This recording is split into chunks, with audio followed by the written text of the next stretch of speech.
The GPS showed 11:47 p.m. when I pulled up to 1247 Maple Street. I should have trusted my gut right then and there. The house sat back from the road, swallowed by overgrown hedges that hadn't seen a trimmer in years. Every other house on that block had porch lights on except that one. It was crouched in sinister darkness. I grabbed the massive order from my basket. 6 large pizzas, breadsticks, wings, the works. The kind of order that made my rent money, so I couldn't afford to be picky about the time or the neighborhood. Just as I got out of my car, my phone buzzed with an updated delivery instruction. Use the side door, knock 3 times. That should have been red flag number 2. He'd better give me a hefty tip. The side door was tucked between 2 dying shrubs, barely visible from the street. I knocked 3 times like I was asked, shifting the pizza bags in my arm. The weight was making my shoulders ache, but it was my last delivery of the day. The door swung open immediately, like he'd been standing right behind it, counting seconds. "You're late," he grumbled, wide eyes raking every inch of my body. The guy was maybe 50, of average height and wearing a faded gray t-shirt that had seen better days. His hair was thinning on top but long in the back, like he couldn't decide which decade he belonged in. Sorry, traffic was crazy. I lied. That'll be $147.83. "Come inside." He stepped back, gesturing into the dark hallway behind him. "I need help carrying this." I can't really come inside. The company policy... "I'm disabled. I can't carry it all myself. If you can't come in, you better take it back." His face changed, just slightly, but I caught it. The eyes narrowed, and the lips twitched. I looked at him standing there. Neither a cane nor a wheelchair was in sight. His disability was either invisible or non-existent, but I couldn't definitely take the order back. Okay. Just to the kitchen. I said. Maybe there were people with invisible disabilities. Maybe I was being paranoid. But even in my overworked, delirious state, I knew I was lying to myself. The hallway smelled all wrong, not with the stench of rotten food or cleaning products or even mustiness. It was some repugnant chemical, so strong it made my nose burn and my head spin. I followed him deeper into the house, past a living room where all the furniture faced the wrong direction, away from the TV and toward the hallway we just walked through. "Kitchen's this way," he said, but he was leading me toward a door at the end of the hall. "Down here." Down? I stopped walking. The kitchen's in the basement? "That's where my guests are waiting." His voice had gotten softer, almost gentle. "They're hungry." Every instinct I had screamed. The house was dead quiet, except for our footsteps. I couldn't hear any sounds of guests, conversation, or TV. You know what? I'll just leave these here on the counter. I said, setting the bags down on a small table in the hallway. Your guests can come up and get them. "No," he barked. "They can't come up. They're all old men." He moved between me and the front door, casually, like he was just adjusting his position, but now I'd have to go through him to get out. "My guests don't like waiting," he continued. "Especially not the new ones. They get cranky when they're hungry." My mouth went dry. Sir, I'm afraid I'm in a bit of a hurry. Got more deliveries and... "No, you don't." He grinned, sickly, making my supper churn in my stomach. "I checked your app. This was your last delivery of the night." He wasn't supposed to know that. I could feel cold sweat glisten on my palms as he took a bold step closer. "The basement's real cozy, soundproof, and warm lights. All my guests loved it down there. Nobody ever wants to leave." I fumbled for my phone, hitting the call button for the first contact I could reach. It went to Maddie, my best friend's voicemail. Hey! I said it loudly anyway. Yeah, I'm at 1247 Maple Street. Yeah, that one. Can you come help me with this drop-off? The customer has a really big order and needs help getting it downstairs. The man's face went white. His eyes darted toward the front door, then back to me. There's a lot of food here. I continued into the phone. Yeah, I'm in the side door. Just come around the back. You'll see it right there. "Hang up," he said quietly. What? Oh, okay, Jake. Yeah, just hurry. I want to get home fast. I ended the call and looked at him. My coworker's right out. It should just be a minute. For a moment, white spots danced in my vision as I watched his eyes twitch darkly. I used the distraction to hurriedly walk past him, trying not to run and keeping my breathing steady. My hands were shaking so badly I could barely turn the door handle. "We're waiting for the girl! What's taking so long?" A sleazy voice boomed behind me. There were more footsteps. "She had company. I had to let her go," he snapped. I made it to my car, threw it in reverse, and backed out of the driveway faster than I'd ever moved in my life. In my rearview mirror, as I drove away, I caught a glimpse of his garage. The door was partially open, and I could see plastic sheeting hanging from the ceiling and coiled rope on a workbench. My hands were still shaking when I called 911.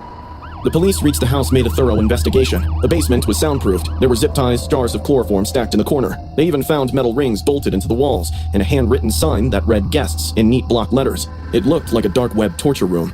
The cops also found 3 driver's licenses in the kitchen drawer, all young women about 20 who'd gone missing over the past 2 years after their late-night deliveries. I keep thinking about that room, the plastic sheeting, and how he knew it was my last delivery. But mostly, I think about his smile when he said his guests never want to leave, because now I understand what he meant. I've been delivering pizzas for Tony's for 3 years now, and I thought I'd seen everything. Hoarder houses where you squeeze through towers of newspapers, apartments that smell like something died in the walls. But some deliveries stick with you and change how you see the world. This was one of those nights. The rain was coming down like God had a personal vendetta against my windshield wipers. I could barely see house numbers through the downpour, squinting at each mailbox as I crawled down Sycamore Avenue. The GPS kept insisting I'd arrived, but all I could see were dark houses, stooped trees, and flooded gutters. The house sat wrong on its lot, like it had been dropped there by accident. Paint peeled in long strips, shutters hung crooked, and the lawn begged to be mowed. But the porch light was on, indicating someone who could order pizza at 9 o'clock lived there. I grabbed the order and made a run for it. The floor whined under my feet as I knocked on the door, raking a careless hand through my wet hair. Just a second, honey. The voice was high and sweet, kind of like those lonely aunts in family gatherings who never found their Prince Charming in life. The door opened and my world tilted sideways. Instead of some old cat lady, what smiled at me was this tall, middle-aged woman. She towered over me at 6'2", with broad shoulders that didn't quite fit the pink cardigan she wore. Her red lipstick was bright red and smeared across her face, like she'd applied it in the dark. It was streaking across her cheeks in this grotesque clown smile that promised to haunt my nights for as long as I lived. But it was her face that made my instinct blare. It was hideous, with that square jaw, protruding Adam's apple, and hollow cheeks. The blonde wig sat crooked on her head, revealing patches of short dark hair underneath. Foundation was caked on thick, but it couldn't hide the 5 o'clock shadow creeping through. Oh, wonderful. I was hoping you'd be young. She leaned on the doorframe, looking me up and down. What's your name, sweetheart? I held out the pizza boxes, trying to keep my voice steady. 2 mediums with pepperoni for Rebecca Martinez. That'll be $43.50. She smiled, and I swear it was the most disturbing thing I'd ever seen. Her lipstick had gotten on her teeth, making them look bloody in the porch light.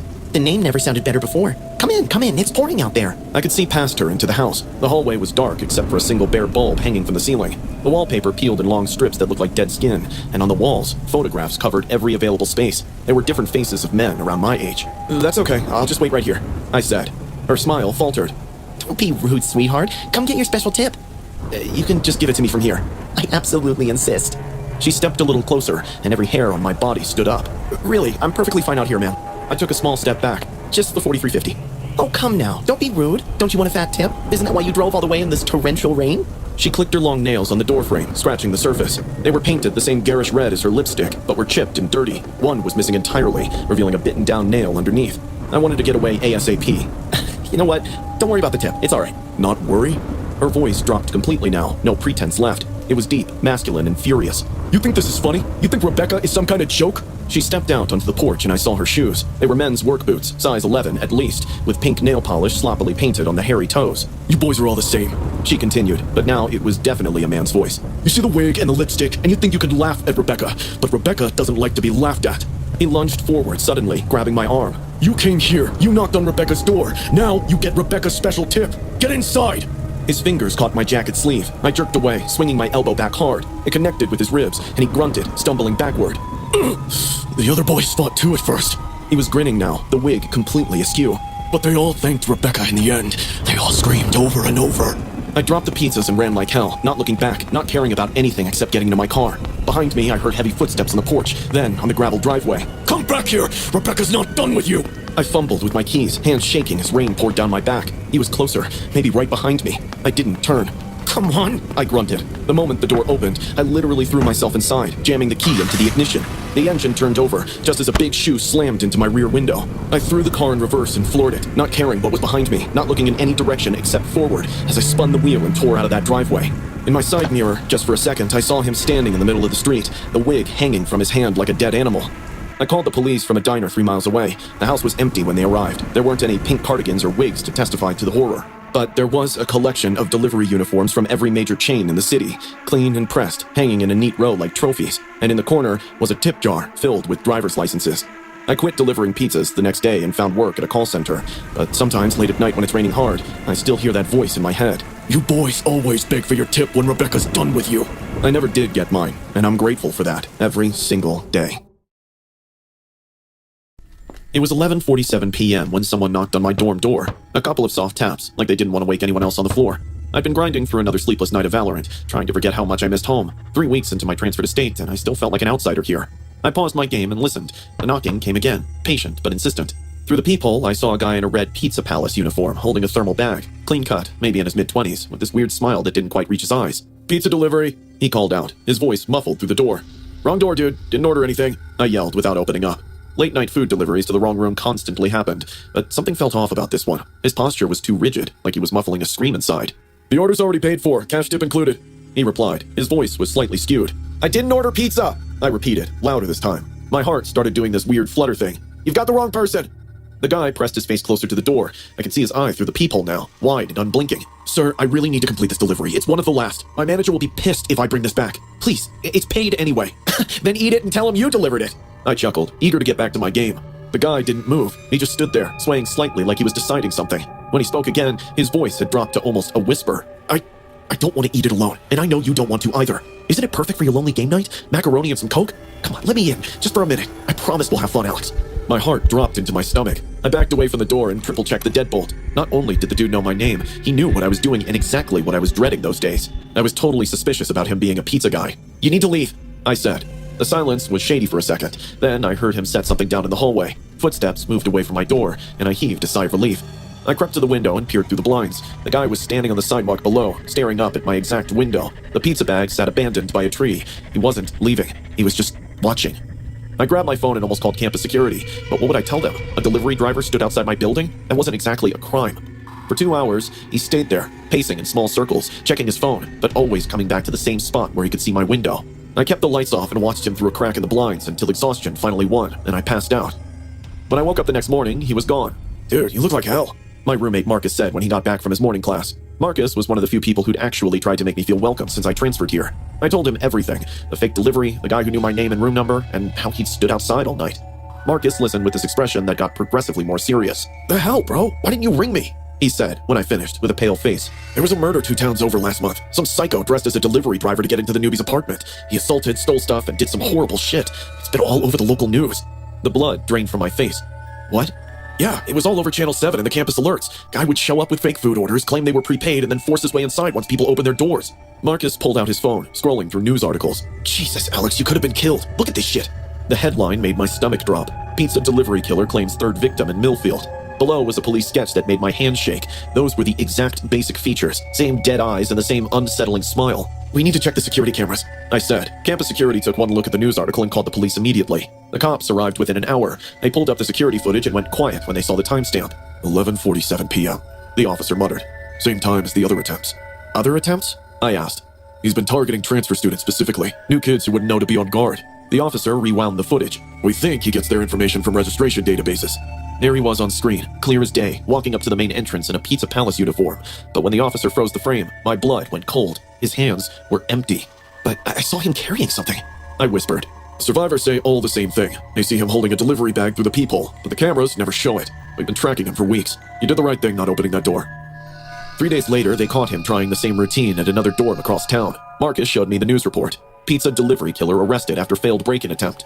I was relieved, but I couldn't ease off the terror. Last night, I was walking back from the library when I noticed someone following me at a distance. Just a guy in street clothes, hands in his pockets, matching my pace perfectly.